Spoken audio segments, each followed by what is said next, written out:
Today is going to be a little different. I want to talk about this game, but I do not own its original box or manual because they are a bit insane on the price scale. However, I cannot go any longer without talking about Mega Man 5 on this channel. I know I have said I'm not a huge fan of looking at digital scans, but we're going to be doing that today. However, this video is going to be a bit more of a deep dive into some of the previous criticisms that this game received and how they shaped my experience with it. We're still going to be appreciating the artwork and the soundtrack of this game for the most part, but the gameplay does need to be discussed a good bit as well. If there's one thing I remember about the internet in 2010, it's that a lot of people seem to bash Mega Man 5 when talking about the original hexology on the NES.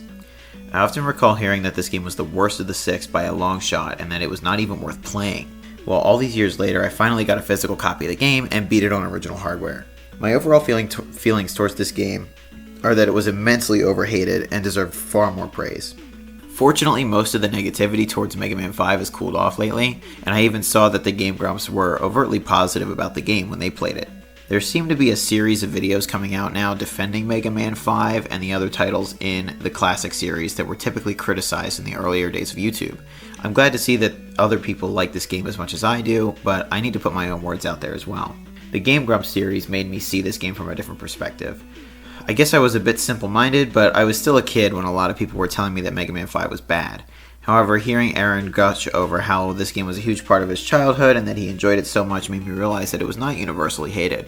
From here, I began to revisit and reconsider many childhood memories of hearing that Mega Man 5 was a bad game. Some of the most common complaints that I remember hearing about this game centered around the audio, both the soundtrack and sound effects, the weapons you get from defeating the bosses, the story, and the effort put into certain cutscenes and transitions. I'm not going to try and dig through old YouTube videos where people made these complaints. Instead, I'm going to rely on my own memory and how I was very clearly steered away from this game.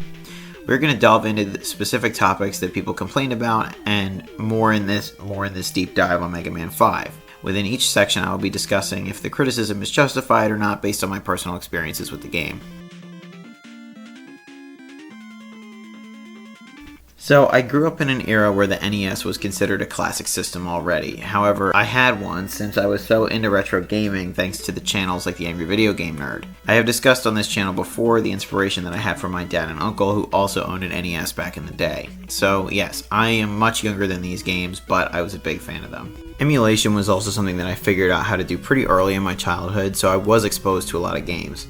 But I did own the games physically as well, and I really liked collecting for the NES. I quickly discovered the Mega Man series when delving into 8-bit classics, and I would still say that Mega Man is my favorite game series as a whole. Mega Man 2 will always be an unforgettable classic for me, and I enjoyed the other sequels as well. Neither my uncle nor my dad ever told me about Mega Man, so it felt like I had truly discovered this classic series on my own. I guess they just missed out on it back then. I mean, there was no internet, so you either knew about it or you didn't. However, there's one sequel that stands out like a sore thumb when recalling my personal experience with the series, and that's Mega Man 5. I never owned this game as a kid, because I had always heard that it was the worst of the six, and for some reason it was also always the most expensive. That's right, I owned 1, 2, 3, 4, and 6 only. I just skipped right over 5. Now, expensive games are certainly not always good ones. For example, Wayne's World, Color a Dinosaur. Expensive games, not always good. Games can be rare for more than one reason. So I could not be fooled by the price tag, and I knew this back then. However, now that I'm an adult with a full-time job, I felt justified in finally owning Mega Man 5, even if I had to pay a pretty penny for it. Getting a copy of this game felt like I had completed a long journey, and I was finally able to say that I had beaten every single Mega Man on an original NES when I finally beat this one. Previously, I had played Mega Man 5 through the Anniversary collections, of course, and emulation, but I am a bit of a purist when it comes to games, therefore having the real deal in my possession and finishing it on an NES and on an old-school TV means a lot. So right now we're going to get into some of the stages, and then we'll get into other things about the game's artwork, and we will be doing some reading of the manual. Don't worry about that. We are still doing that on this channel here. We just need to talk about a lot of other things. Many of the stages in this game incorporate some interesting elements that are very memorable. For example, the mechanic of Gravity Man stage is awesome. Having to flip upside down and make tricky jumps to turn your mind around. This type of mechanic was seen in other games like Metal Storm, and even way later in Super Mario Galaxy 2. Wave Man stage is great when you float up on bubbles and then ride in a jet ski. The jet ski segment turns the game into a horizontal shooter for a little bit, at least sort of, and adds a nice variety to the gameplay. Although I only have mentioned a few parts of the game here that really stood out to me, the rest of the stages all have that great classic Mega Man feel to them and are enjoyable in their own right. I don't really see what the point is of complaining about these stages. They're all pretty good. A lot of stages in the artwork have kind of a cutesier feeling to them than some of the earlier Mega Man Classic entries. And I think at this point Capcom knew that they were going in this direction and that they would need to rebrand the series as Mega Man X if they wanted to have a more serious version of Mega Man. The hard hats riding the trains are absolutely adorable, for example, and I love them. There's numerous other instances of Mega Man Classic being more colorful and childlike as the series progresses. The best way to make this point is to compare the colors used in Mega Man 7 versus any of the Mega Man X games on the SNES. It's actually insane the difference that the color schemes do for those, and you can hardly even tell that they're on the same console. Some may find this to be a bit of a turnoff and may want a more serious Mega Man experience, but okay, you have the Mega Man X games. You can just go play Mega Man X then if you want a serious Mega Man experience. If you don't like the bright, colorful cutesiness of hard hats riding in choo-choo trains, then just don't play it, alright? If there's one thing I will give the previous hate comments about this game, it's that many of the sub-weapons are pretty terrible. The most memorably terrible weapon, of course, and I cannot go without talking about it, is the Power Stone. Yes, everybody knows the Power Stone is horrible, and this has to be the worst weapon, maybe even in the entire series. Even worse than the stinking top spin in Mega Man 3. At least the top spin was easier to track since it was just your own hitbox. The Power Stone is so hard to wrap your head around and you miss almost every time. I absolutely hate fighting Charge Man in this game with his weakness because it's the Power Stone, and I'll usually just opt for the Mega Buster if I'm getting too frustrated. Another complaint regarding weapons is that the classic shield weapon is reused yet again with the Star Shield. I feel like this weapon is totally okay to have in the game at least once, since it helps immensely with that awful segment in the Crystal Man stage. Also, at this point, shield weapons were a staple in the Mega Man games, and it's okay to have one in each game in my opinion. The problem is that when you pair having the Star Shield and the Power Stone, it makes the inclusion of both seem somewhat lazy since they're so similar. The Power Stone circles Mega Man like a shield, but moves in a weird spiral pattern. It literally was like they decided to just take the classic shield power-up, make it worse, and call it a new weapon. Other than that, most of the weapons are at least okay. Honestly, if it's not the Metal Blades from Mega Man 2, I'm probably just going to rock the Mega Buster anyway, no matter what Mega Man game I'm playing. Therefore, the complaint about the sub-weapons could be applied to other games as well, but I will fully admit that the Power Stone is just absolutely horrid. Speaking of the Mega Buster, I do not mind having the charge shot. A lot of people complained about charging up back in the 2010 YouTube hate era for these later Mega Man games. I understand that this is a personal preference, but honestly, everything in this could be boiled down to personal preference. It just felt like the natural progression to have Mega Man be able to charge a shot. You know, we started upgrading him in every single game, giving him the slide and rush, and then, okay, sure, now he can charge, because why not? I have also heard that people do not like Rush Coil in this game, or the fact that Rush Jet has not been the same since Mega Man 3. Again, like how I mentioned the Mega Man 2 Metal Blades, Rush Jet in Mega Man 3 was really overpowered. You could just float around however you wanted, and it was kind of necessary to downgrade it. It's very fun, but it's too powerful. Again, it's super similar to the Metal Blades. Rush Coil, on the other hand, in this game is actually pretty fun to use. Getting that extra jump off of him at his peak makes it feel like an upgrade. I was never too sure why people complained about this game's version of Rush Coil, but it seems like they went back to the more traditional style in later Mega Man games. Sure, Rush might look a little weird when he does the jump, but who cares? It's a fun power-up to use.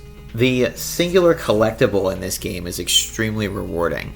One thing that I appreciate so much about Mega Man Classic is the ability to blow through it quickly without too much stage revisiting or backtracking.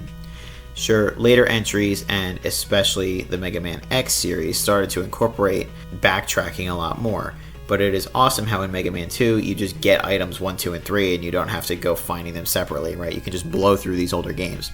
Mega Man 5 strikes a nice balance, and I guess you could say the same then for Mega Man 6. But let's just focus on Mega Man 5. So Mega Man 5 strikes a nice balance. There are not like the heart containers and sub-tanks and all those upgrades you have to go hunting for like in Mega Man X, but there is at least one little extra thing to collect. Getting all those letters is not too hard either. Most of them are pretty much in plain sight, except for that one in Stone Man stage. I had to look that one up. Most of them are easily visible and just require you to pull off like a tricky jump. For example, if you miss the letters in Wave Man or Napalm Man stage, you're going to know where they are next time and you'll be ready for them. The reward is so satisfying since Beat can absolutely trash the final boss, who is otherwise he's pretty hard. Wily's pretty hard in this game, but Beat will absolutely destroy him.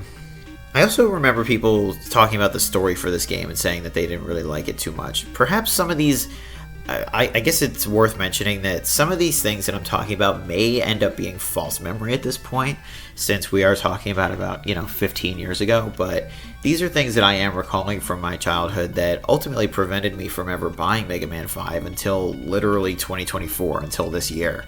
I gotta say, I do like the story for this game. It's an NES game, what more can you expect? But the thought of Proto Man turning evil is actually a pretty cool concept, especially since we thought he was a bad guy in Mega Man 3, before we figured out who he was.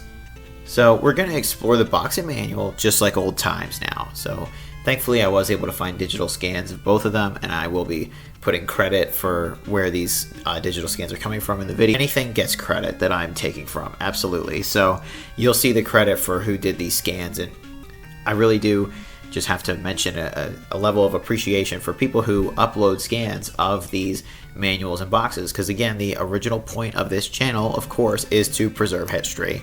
And so we're talking about some old internet history here today, but we're also admiring the efforts done by people to scan in these manuals and boxes. First, let's take a look at the front of the box here. We have some pretty good artwork for Mega Man 5. It's obviously way better than some of the earlier entries in the series. Even Mega Man 3 is still kind of dumb. And Mega Man 4, they were getting it together then, but Mega Man 5, it looks pretty good. However, I really like, of course, the Japanese box art for pretty much the entire series is way better than any of the American box arts, but Mega Man 5 is pretty good. The absolute best American Mega Man box art, though, of course, is Mega Man 6. But anyways, let's take a look at the back of the box. We have this nice kind of blue and yellow going here, and we have the Vengeance of Proto Man. And if you were following along with the series back then and you saw that, that has to be a good grabber. Proto Man has gone berserk. Destroying half the city was not enough. Now he has snatched Dr. Light and is holding him and the entire city hostage. Speeding to the rescue is Mega Man and his modified Mega Buster. But 8 of Proto Man's cybernetic soldiers plan to send Mega Man to the scrap heap for good. Feel the weight of the world on your shoulders as you battle Gravity Man. This is amazing writing. Chip away at the rock-like defenses of Stone Man and bring him crumbling down. Hit the surf and sail up against the tidal power of Wave Man. Help Mega Man defeat all 8 of Proto Man's robots and then get ready for the fight that pits brother against brother in the Battle of the Century. 13 action-packed stages, 4 megs of power for 1 player only, and we have some good screenshots. You'll really need to hang in there during Gravity Man's stage. Super cool that they show Mega Man upside down on the box. Dodge the missiles or you'll be history. That's a pretty tough part there. I believe that's the Napalm Man stage. And then blast him with the Mega Buster before he stomps you into tinfoil. And yes, the big jumping enemies that we are so familiar with now in the Mega Man series. So for the sake of time and pacing, I am only going to be highlighting some of the the best parts of the manual. We're not going to read the entire manual page by page like how we've typically done. We're going to just be going through some of the best parts. It is a shorter one. It is 16 pages before we get to the notes section and the FCC regulations. So this would have been a shorter video if we had done it old school style, but I just want to highlight some of the major parts here since this is a segment in a longer video now. So we have the first part, a special message from Capcom. We have, thank you for selecting Mega Man 5, the latest addition to Capcom's library of titles, following such hits as Mega Man 4, no kidding, right? And Gargoyle's Quest 2, another really good one that I do not own and never owned. Mega Man 5 continues the tradition of action-packed, family-oriented games for the Nintendo Entertainment System. Mega Man 5 features colorful, state-of-the-art, high-resolution graphics. We at Capcom are proud to bring you this thrilling new addition to your video game library. I'm sure they were. Now we have brother against brother, and you gotta love this picture of Proto Man here. So, following Mega Man 4, Cossack to Mega Man, Cossack to Mega Man, come in Mega Man. Proto Man has gone wild. City Hall and the spaceport have been totally destroyed, and the city's power grid is in shambles. I've never seen destruction on this scale before. I know you're worried about Dr. Light, but your first duty is to free the city from the grip of Proto Man's robots. I can modify your reactor to give the Mega Buster a little more power, but the rest is up to you. Dr. Light and I had been working on a special project, but it's not finished yet. Maybe if I can get it working, it might give you an edge. Remember to watch your back, Mega Man. Proto Man seems to have become more ruthless than we thought possible. Good luck. Cossack out. Alright, skipping down here to Attack of the Cybernetic Soldiers. The dark shadows of Proto Man's 8 robots now cover the city. Each of these cybernetic soldiers have surrounded themselves with wave after wave of mindless metal munchkins who are just waiting to pound Mega Man. It's up to you to run, jump, and climb past death-dealing robots and metallic maniacs to get into the Robot Master's inner sanctum. Once you arrive, you'll dig in and stand toe-to-toe against his awesome attacks. Pummel him with the power of your Mega Buster to throw him on the scrap heap for good. Add his weapon to your arsenal and get ready for action as you face the next robotic rebel. And then this odd screenshot here of your energy level, but that's okay. You gotta love this picture of Mega Man and Rush here. We're not gonna read about how to control Rush. We know how to use Rush, but that picture there is really awesome. And I will mention, so of course I read Mega Man 1's manual on this channel in full, and we learned that that was a really strange manual and that they kind of barely even knew what they were talking about in terms of how to describe Mega Man. But clearly by the 5th entry they really had it together here, and the art is just beautiful and full color, and it's really great. So just a few more pages that we're going to look at. Just Beat It. Had to talk about that one. The title alone made me say, okay, I have to mention this page.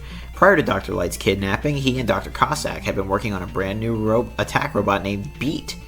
Hidden throughout the city are the parts to activate this powerful new ally. If Mega Man can collect the letters to spell out Mega Man 5, Mega Man can call and activate Beat. And as I talked about, he is an awesome addition to this game. I really like him. You see the 1-up is still not the best looking here. We see some of our things. I guess these are still drawings, but a little better than Mega Man 1's. Anyways, moving down to the Mega Hints. So, each Robot Master is vulnerable to a certain type of weapon. If a Robot Master seems hard to defeat using the normal cannon, you may need to acquire a special weapon to defeat him. Hopefully you know that by now, but maybe this was your first Mega Man. If your special weapon runs out of energy, pick up a weapon capsule while the special weapon is active and it will recharge the weapon. There are power-up items hidden behind some walls. Blast the walls with your Mega Buster to find these secret passages, i.e. the Stone Man thing that I had to look up. Ride the Super Arrow to help Mega Man scale high walls. The Super Arrow is also an awesome part of this game. Charge up the Mega Buster as you run so it is ready when you need it, though it takes up a sound channel and it makes the music messed up. Alright, and we have the Robot Masters. This is the last page we're going to be looking at. Charge Man, Napalm Man, Gyro Man, Stone Man, Crystal Man, Wave Man, Star Man, and Gravity Man. Full color here. They look great. I wish that they maybe did a little description about all of them, but it's okay. These are awesome, awesome renderings here. So yeah, that's it for the manual and for the box. I do think that they've done a much better job in these later entries than in some of the earlier ones. So anyway, let's get back to discussing the game itself. Our last major segment for Mega Man 5 is arguably the most important to me, the soundtrack. I jokingly tell people, half-jokingly tell people that I like video game music more than video games themselves, so the soundtrack is super important, and the Mega Man games are honestly some of the games that got me so into video game music, so we are definitely going to be giving a close focus to the Mega Man 5 soundtrack. The soundtrack is one of the more mellow soundtracks on the entire NES library. Usually the NES makes me think of the insane riffs from composers like Tim Follin, who did the Silver Surfer themes. Even Mega Man 2 and 3 have this let's get excited to play some Mega Man feeling to them. However, the music of Mega Man 5 speaks to its place in the series. The game knows that it is the 5th entry in the series, and we are not necessarily jumping out of our skin with excitement anymore, although that box and manual may make you jump out of your skin. Instead, Mega Man has become comfort food at this point, and is a series that we can depend on, like a long-term friendship. Therefore, the soundtrack of Mega Man 5 makes me think the game is telling me, hey, let's hang out and play some Mega Man, for old time's sake, in a much more relaxed tone than that of Mega Man 2 or 3. The theme that makes me think of this analogy the most is Wave Man's theme. Mega Man 5 is much easier than Mega Man 2 or 3 as well, in my opinion, so instead of getting you amped up, we're just relaxing and cruising through this entry, because it's an old friend at this point. This difference in sound is entirely not something to be overtly criticized. It's okay to have a preference, and honestly, I would still say I like the fast-paced sounds in Mega Man 2 more. However, Mega Man 5's soundtrack takes an extra moment to appreciate. Once you gain this appreciation, this soundtrack will be one that you revisit with fondness. I even put the Stone Man theme in my underrated NES music mix. There are 2 themes in this game, though, that I am not particularly a fan of. On their own, at least. Those are Starman and Gravity Man. Although I may not like listening to these themes outside of the game, I will say that they are incredibly fitting for their stages and add to the atmosphere. Ultimately, I need to appreciate them, since music in video games is supposed to complement the scenery.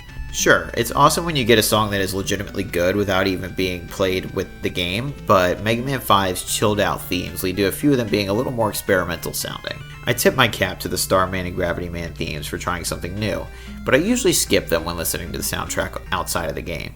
There are a few themes that break the idea of this relaxed tone for the Mega Man 5 soundtrack, and these themes are for the final stages. The Darkman and Wily stage themes in this game are insanely memorable.